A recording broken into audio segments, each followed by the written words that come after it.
Good evening, and thank you for joining us for week 2 of XicanIndie FilmFest XXIII. We are so excited to have you. My name is Molly Gallegos, and I just want to welcome you and say thank you to our XicanIndie collaborators, Cuvo 89.3 FM, Rocky Mountain PBS, the Consulate General of Mexico, and Media Arts Santa Ana. I want to remind you about our summer internship. The application is almost due, so hurry over to www.suteatro.org. If you have, or if you are a high school student who's interested in a fast-paced yet fun and exciting summer. Head on over. April 18th, the application is due. Make sure you get that in. It's just a few days from now. And I want to remind you that you still have a little bit of time to finish up watching the FilmFest movies if you have not done that yet. So you can go to our website and you can register for your tickets there, but hopefully you already have them. And I'm going to pass it over to Felicia Gallegos Perez. Thank you. Good evening, everyone. I am Felicia Gallegos Perez, and welcome to this evening's Platica for our XicanIndie FilmFest XXIII. I wanted to give you some more information on upcoming programs for Su Teatro. Do you love homemade tortillas fresh off the comal? Do you wish you knew how to make them? Well, now's your chance. Su Teatro's Cultural Preservation Series will present a tortilla making class from the comfort of your own cocina. Homemade flour tortillas will be the topic, and we will be meeting on Sunday, May 16th at 11 a.m. Details are forthcoming and will be available at www.suteatro.org, as well as all of our social media platforms, Instagram, Twitter, and Facebook.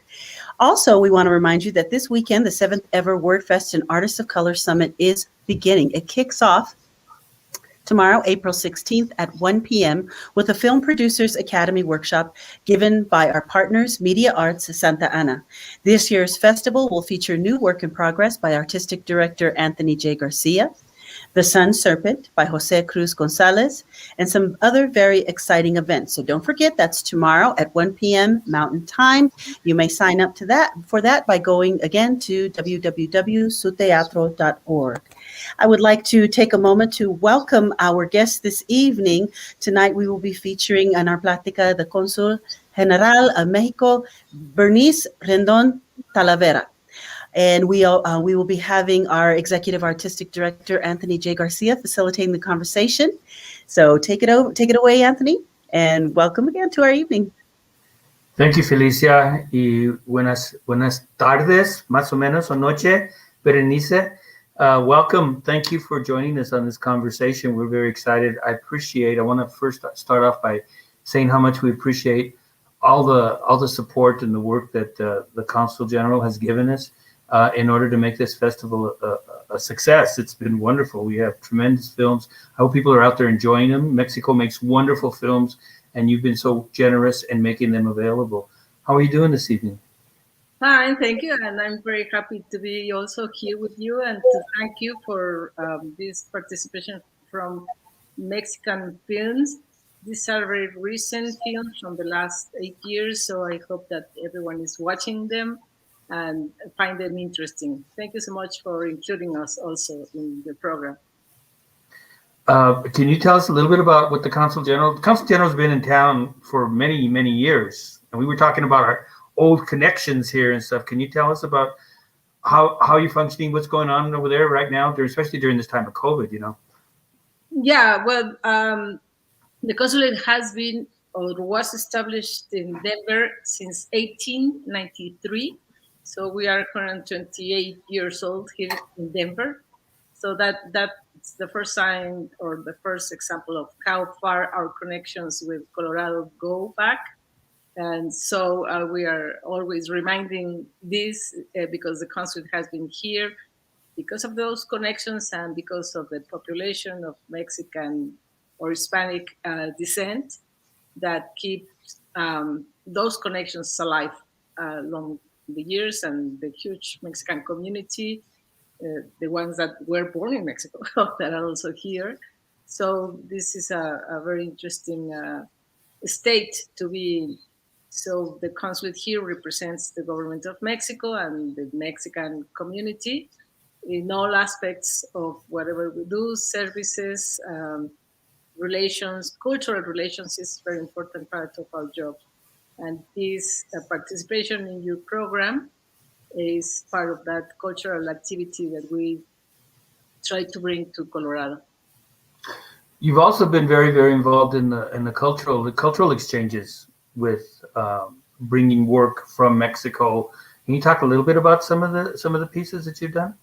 Yeah, we usually participate in the different activities that are here. For instance, the Biennial of the Americas.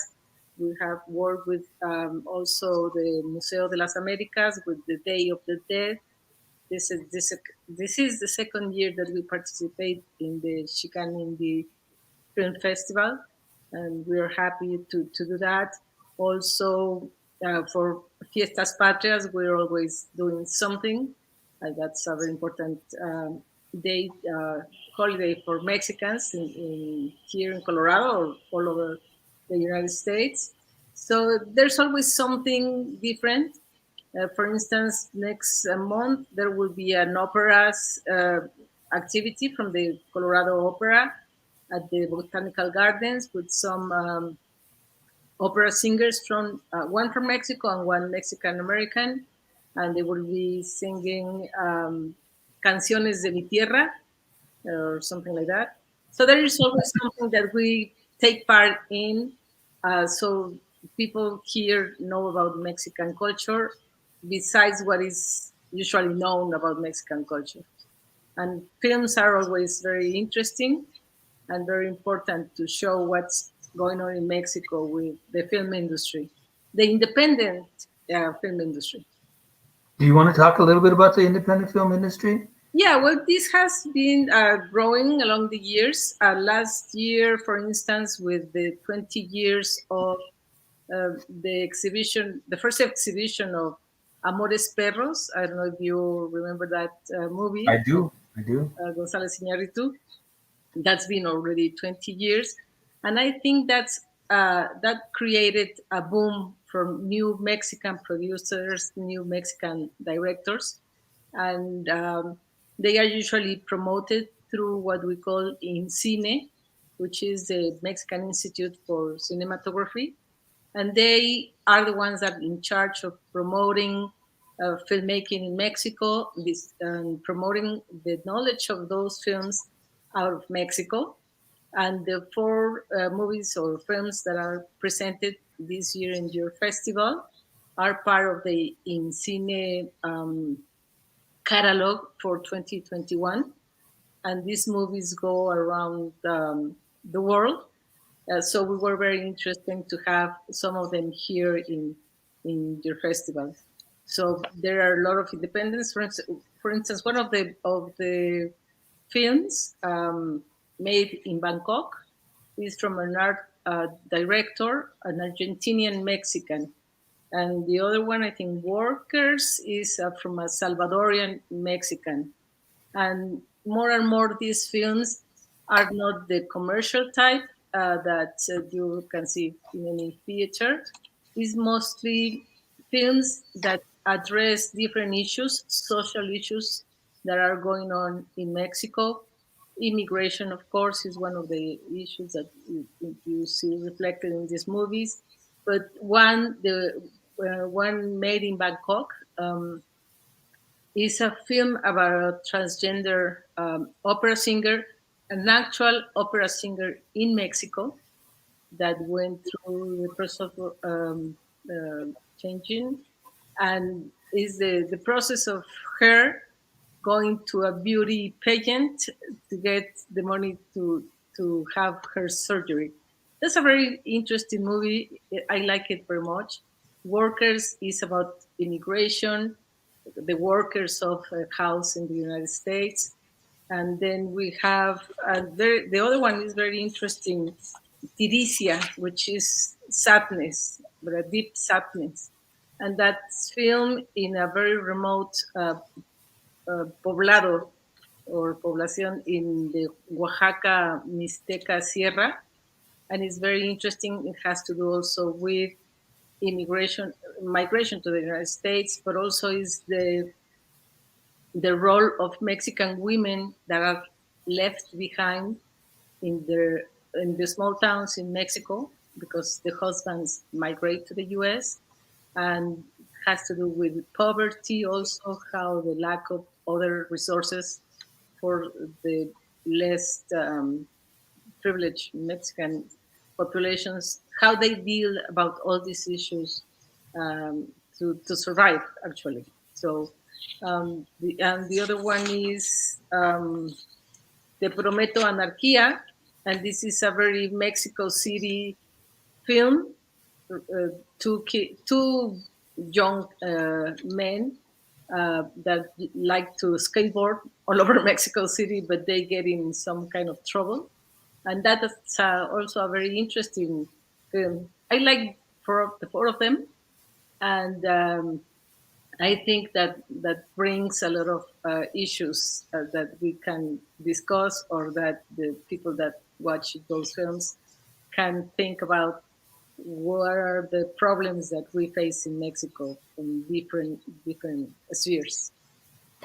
We in the United States have a tendency to think that that some of the things that are happening here, that this is the voice, this is where the progressive thought actually begins and issues are taking place. And I think we're sometimes really naive about the changes that are taking place across the world. So when you talk about skateboarders, people would say, oh, that must be the United States, or they must be some Chicanos from LA. Or, you know, we talk about transgender issues, and we think of the same thing, that only happens here in the United States and in our communities. But clearly your films are expressing that those issues and those changes and that new world is actually happening all around the world. We use the term, you talk about the collaborations between the different cultures or the different hybridic filmmakers, and we started using the term called Latino world cinema, because the world that is Spanish speaking and English speaking and multilingual and multi-ethnic that we live in is a worldwide, you know, phenomenon. So one year we had a film from Yugoslavia about Latinos in Argentina, you know, so that kind of thing is really expanding. I was going to ask Molly if you wanted to comment, because Berenice was talking about the different films and maybe talking about, as you were the curator, why did you pick those films? What did you like so much about those films? What I liked was that they showed a lot of different struggles that I felt that, you know, we could relate to as well here. Transgender, I mean, all of them that she just discussed, transgender issues, working, you know, like, I don't know, sort of being young and experimenting with not only like social, what's acceptable, but also different love interests, like in Te Prometo Anarquía. And then La Tirita, I loved it so much because it was so sad, but I liked it because it didn't really follow that like Hollywood format. There's no happy ending. You don't even really get a very defined ending.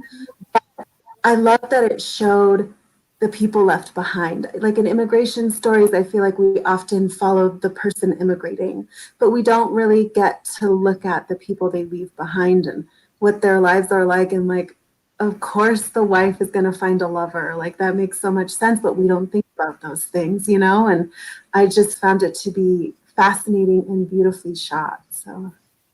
Yeah, and the locations for the La Tiricia is a whole area full of these big, beautiful cactus that when you go to Oaxaca through the roads, that's all you see. And then you have this movie filmed right there. And what is interesting, I think, of these movies or films, is that they don't have very popular actors, or actually they are like regular people, not really actors. The one from La Tiricia, and also the skateboarders. Are actually kids that are doing that in Mexico, and that they don't really aren't actors. Or the Maid in Bangkok is an actual opera singer that is her history film by film director, and then they made this movie that is very interesting of has what it has to do about the transgender issues and how she gets to Bangkok. And what I like about that movie, I usually like to see the credits at the end of the movies, of the films, and really, really at the end, they thank the Mexican embassy in Thailand because they actually film it in Thailand, and because the embassy helped on something. So there was there the name of the Mexican embassy, and the ambassador used to be the name that I saw there. He used to be my boss, and that was a long time ago. So there's some connections even on that area, right? But I think the 4 films, I didn't know that you have chosen those ones, the 4 ones. But they are very, very interesting. I haven't seen them before, so for me it was very, very nice. Oh, so you were just talking about films in general, and they happen to be the same ones that Molly picked? I understood that you picked the 4 films, Molly. I'm sorry, I missed it. Did you pick those from the catalog? Mhm. Yeah, very interesting ones and different ones. They're filming different locations, different themes or subjects, and very, I would say, real subjects. It's not the Hollywood movie of fantasy and drama and things like that. It's actual life issues, everyday life issues in Mexico or for Mexicans or any other nationality, right? Yeah, and I appreciated how it showed all the 4 movies showed Mexicans in different, maybe sometimes countries, but also like just different aspects of life. So that's one thing I love about this film festival is, we break away from like those stereotypes. We show the nuance and diversity within Latinx and Chicano identities. And I felt like these films did the same thing. Yeah, and also the one called Workers is very interesting because it's people working in a house in the United States taking care of a dog, a very beautiful dog, a very spoiled dog. But the whole story of the film is very interesting also. Excellent. We have some people who are making comments in the chat box, and I would like to ask Felicia if maybe she would read those. She can read them for us, and then we can just respond to them. Yes, we have our first comment from Deborah Quintana on Facebook, and she said, "Saludos, interesante." We also have a comment from Manny Saldaña on Facebook. He says, "It's interesting how movies from 20 years ago still have an impact now with festivals like this one." I think it's a testament to the creative passion of some of these artists that they're making such pertinent and relevant topics on their films. And we do have a question from Chica Cherry on YouTube. And the question is, what are the biggest differences or similarities between Mexican-made and Chicano-made films? So. Well, I don't know too much about Chicano films. I don't really know much about it. But I think that there shouldn't be that many differences, right? Maybe the topics are a little bit different, but maybe you are the experts on that part of the Chicano filmmaking. I've seen Chicano, well, I don't know if I should call them Chicano theater plays here in Denver, but I don't know if it's really Chicano topics. So, and how that relates to filmmaking, I don't know. I would offer that probably what you two have been talking about is actually the similarities between in the subject matter and the issues that are going on in Mexico as well as in the United States. And I have not had the chance to see them, but I definitely, you have given me motivation to want to go see them, to make sure I want to see them. But it seems like the issues and the changes and I mean, we're going through some really serious stuff in this country right now. It seems like we're doing that all the time. Yeah. But there's so much about a world that people are not willing to get rid of, where there was these dynamics, these racial dynamics that existed, right, and continue to exist.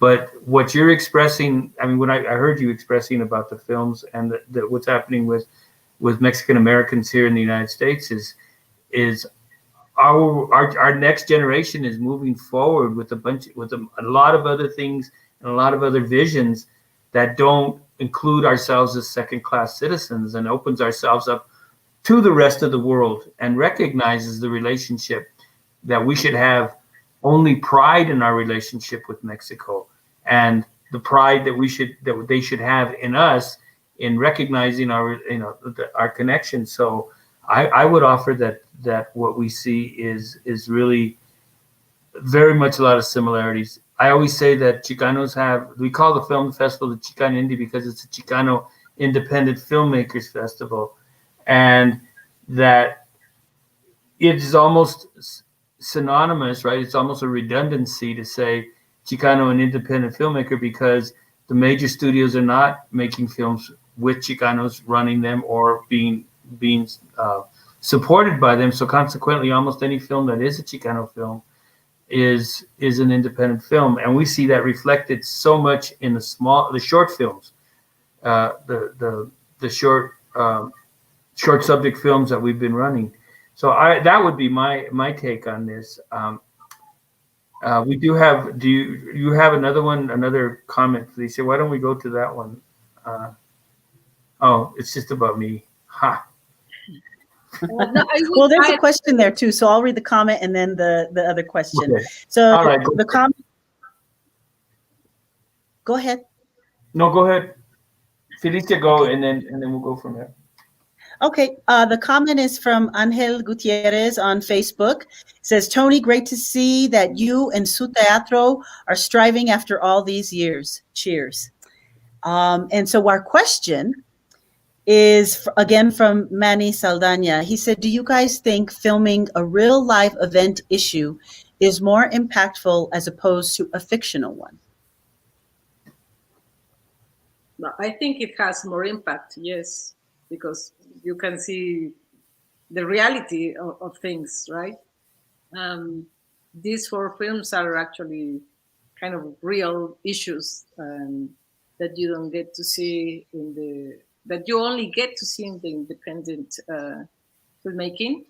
And usually these kind of films, I would say that probably the Chicano ones are also trying to reflect what's going on in society, what are our social problems, political or otherwise. Even in the one that is Te Prometo Anarquía, regarding the 2 kids skateboarding all over Mexico City, it has the element of the organized crime in Mexico.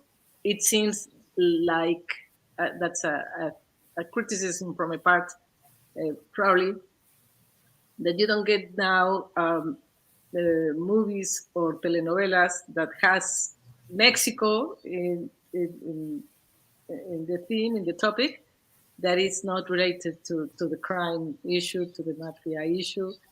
And even in this one, that comes as part of the film, because it's something that is happening in Mexico also, so we cannot hide from it. But it is reflected in a little bit in that in this movie, that is related to a relationship between 2 young men that they share the love for of skating, skateboarding. That's something important even from the United States, because we didn't have before skateboarders in Mexico, but now we have them. So that shows also the relationship between because many people here in the US say that Mexican culture has been adopted by Americans, let's say white people, but they don't see how American culture has been influencing Mexico for a long time by music, the movies, the skating, etc. So it's an interaction, cultural interaction between the two countries, because we have a lot of links, historic links between the two countries also. I think one of the kind of examples of that cross current, one of the most famous for us independent Chicano films and groundbreaking films, a film called Zoot Suit. Oh yeah. Which was by Luis Valdez, and it follows the Pachuco culture. However, the Pachuco culture initiated, being somebody from Mexico City, that actually initiated in Mexico City. And by the time it comes over to the United States, you have popular, not only Mexican-American people wearing them, or young men wearing them, but you also have people within the African-American community and the white community, right? And there was an interesting thing that we did, that we had pictures of the young men that were arrested in the Sleepy Lagoon case, and we took pictures of Elvis Presley 10 years afterwards, and his hairstyle matched theirs consistently. Yep.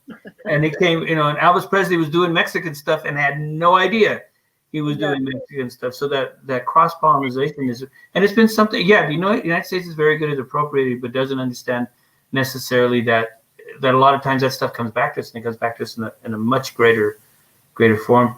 Do you consider yourself a film buff, a film fan? Me? Yes, Berenice. I like them. Yeah. I in Mexico City we have had for a long time the Festival de Cine Internacional, which used to be all over in different theaters in Mexico, and it was when I was like 18, 20, the place to be, because you get to see a lot of movies from different countries that you didn't see commercially, and there were very good movies. So I am really into movie watching. I like it a lot, and I don't get to see too many Mexican movies because I'm not in Mexico. So whenever we have these possibilities, that's why we like to bring them here or to other countries. When I was ambassador in Ukraine or in El Salvador, we usually promoted festivals where Mexican films were shown, and people like them a lot. For me, it was a surprise to see that in Ukraine, people like the movies, Mexican movies, but we have to translate the subtitles because no one could do that. to make the meaning of what people really are saying, the slang in Mexico City, try to translate it to another language is not that easy.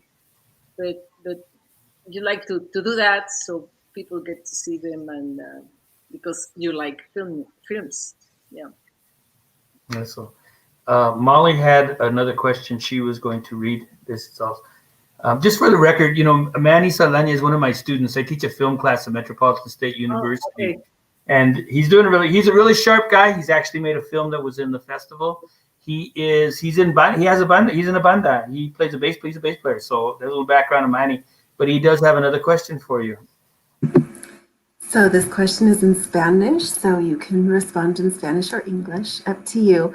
Manny Saldaña says, ¿creen ustedes que el cine mexicano influye cómo las películas chicanas están hechas? ¿O creen que el cine de Hollywood tiene más influencia?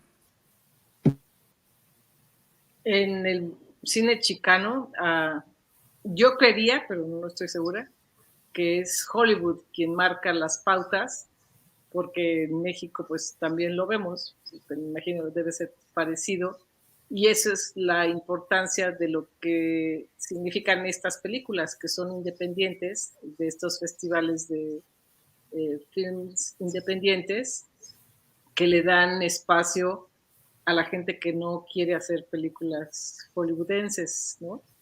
I just think that Hollywood influences all filmmaking. It has influence in Mexico, but the importance of these film festivals, independent film festivals, are the space exactly to promote the independent directors that don't have the budget or don't want to make that kind of movies. For instance, the Frida Kahlo movies. That there is an independent film that was in Mexico a long time ago with Ofelia Medina. See, I saw I it. think, I think that's the best movie about Frida Kahlo for me. And then you have the Salma Hayek with this big production, and the whole thing is huge. But you have two different aspects of Frida Kahlo life. So I think Hollywood has an impact in all filmmaking, but independent movies are the ones that we should follow more, I would say. The Ofelia Medina one movie was in '87. Yeah. I remember that because I saw it when it came out here in town, and yeah, it's much grittier. But again, it's as soon as Hollywood gets its hands on it, it becomes something else. And that Luis Valdez was scheduled to make the Freedom movie, Okay. and they moved it out of his hands. But I was gonna say, just kind of on the subject of who's influenced who, you know, people like Gabriel Figueroa and his work during the Época de Oro influenced not only, he influenced Hollywood, had everybody was trying to duplicate what he was doing. But I will say, as somebody who practiced Teatro Chicano, is that one of the things that's really unique and different about what our experiences is that we draw so much from the Teatro de la Calle, the influences from Cantinflas. Cantinflas is still a huge influence here on Mexican Americans, on Chicanos, and Mexicans who have been here, who come over. And you can still, that is still part of that we reference in the work that we do, because we've learned so much from it, and it resonates so deeply with us. So there is a lot of Mexico in everything that we do here in the United States. We just don't know it. I wanted to give you one little quick thing. So Denver's history is Denver was not part of Mexico. The line came along the border, along the mountains. Yeah. Right. And but there were in a place called Ruby Hill, which is out in southwest Denver, about a mile away from where Su Teatro is, was the first place they found gold here. And they formed a little village there. And the name of that village was Mexican Diggings, because it was Mexicanos who discovered gold here in Denver before Denver was even established. So you talk about our roots going back very far and very deep. They go back to beyond that. So I just wanted to share that piece with you. Yeah. I wanted to mention two things. I think El Mariachi is from a Mexican American, the first one. And then there was the second production of El Mariachi with Salma Hayek, Banderas, and I don't know how many big artists. And but the first one, it was better, a better movie, right? Rodriguez is the Robert Rodriguez's movie. He's from California, or He's from Texas. He's from outside of Austin. Okay. Austin, Texas. The second thing that I wanted to mention is that we are going to have a project to do something to start talking about exactly what you were saying, the historic links between Mexico and Denver, or Mexico and Colorado, like what you just mentioned about the Mexicanos that found the gold here in this area, right? So maybe I will ask you more about that. If there is some book where that is, or somewhere I can read more about that, that would be very interesting. Well, Denver's the historian who calls himself is recognized as probably the most experienced historian here in Colorado. His name is Dr. Tom Noel, and he told me that personally. Oh, okay. And he's written about it. And I could send you a newspaper article where he talks about it. Yeah. But absolutely, we would love to share those things, and we would love to have more opportunities to get together. I just want to say, talking about Robert Rodriguez's film, that's the next film that my students are going to study in the class, in mariachi, and they use his book. He wrote a book called Rebel Without a Crew, about how he made El Mariachi. Yeah, it was very cheap budget, right? he put himself in the hospital so they could do experiments on him so he could get money to make the film. Oh. It's very funny, but it's also kind of weird. It's kind of, just it's an interesting story. My students really enjoy living it. It's a great place for them to start thinking about making films. So I'm glad you brought up that reference. I think there's a lot for us to talk about, Yeah. We can spend more time on this. Okay, they're going to wrap us up. Go to your classes. That's what I should. You're welcome to. I will send you the link. Yes, you can come and speak to them at some point. I'm sure they would love to hear more. Just to listen to you, not me. They don't listen to me. Let me do this where I could share. Felicia has another comment, a question from Deborah Quintana, and then we are going to go to wrapping up. So let's see what we got. Okay, this is a Facebook comment, as Tony said, from Deborah Quintana. All I can say is that Mexican movies have changed dramatically. I am happy to see much better looking men in major roles and less comical machismo exhibiting women as sex objects. We are in a better place. Well, that's a good point, but we always have machismo presence there. For instance, in La Tiricia, well, what else are you seeing there? Is this guy that get two women pregnant almost at the same time?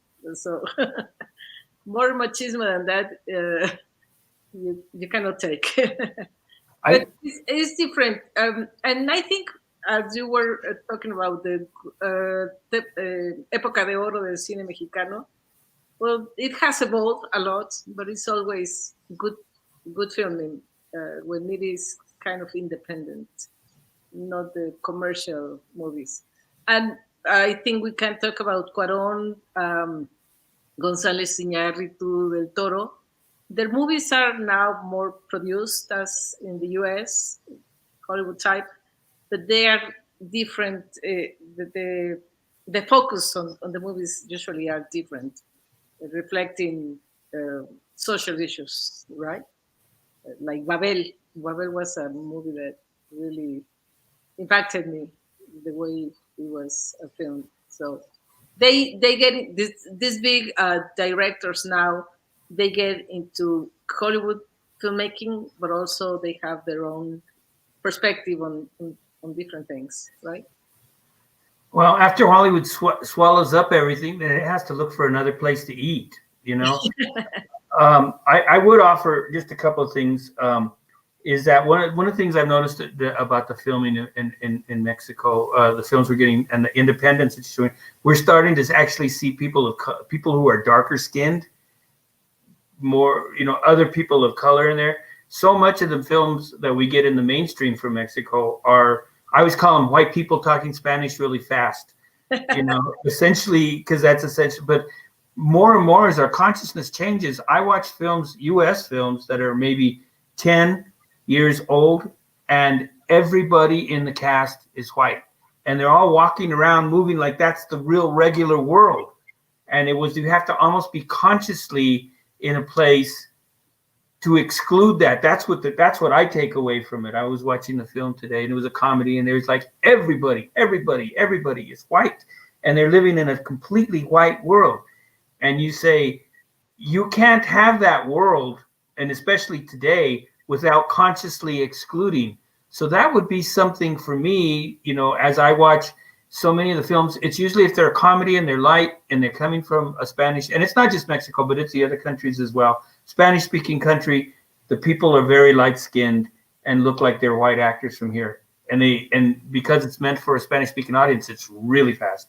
But if it's a drama and it's grittier and stuff, then it's our world, because I'm one of those prietos, But I'm saying that now we're really starting to see is that's one of the things that the independent filmmakers, and those who even have grown into the Hollywood spaces has started to do, is to give us people that look like us to represent their stories as well. We have Deborah. I'm going to read Deborah's just so we can move along. Deborah Quintana says the U.S. has inherited wonderful Mexican directors and films in recent years, but I'd like to offer you, Consul General, if you would like to offer us our last comment before we move back to Felicia's going to take over, and then Molly will wrap us up. Yeah, no, well, we invite people to watch the 4 films. They are very interesting. Interesting. They are different topics, different issues. So uh, let's keep this collaboration together with the XicanIndie Film Festival. I'd like to thank you so much for your collaboration, Tony, Molly, Felicia. Thank you so much for your interest in showing these films from Mexico. I did want to comment one last time about the painting behind you. You said it was huichol. It's really beautiful. It's not a painting. It's made of a kind of estambre. It's textile. Textile. They glue it with cera, wax. The wax. Yeah.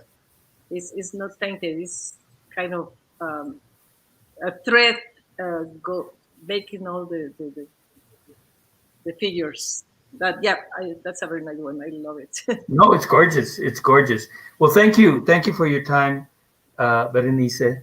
And I would like to thank you for your participation. We're looking forward to it. Next year, we're going to start early in the conversation. So we'll. Okay. And we also are running films like every Thursday when we get back to it. So we can still do some ongoing things as we're moving forward. There's just so much stuff as we start opening up.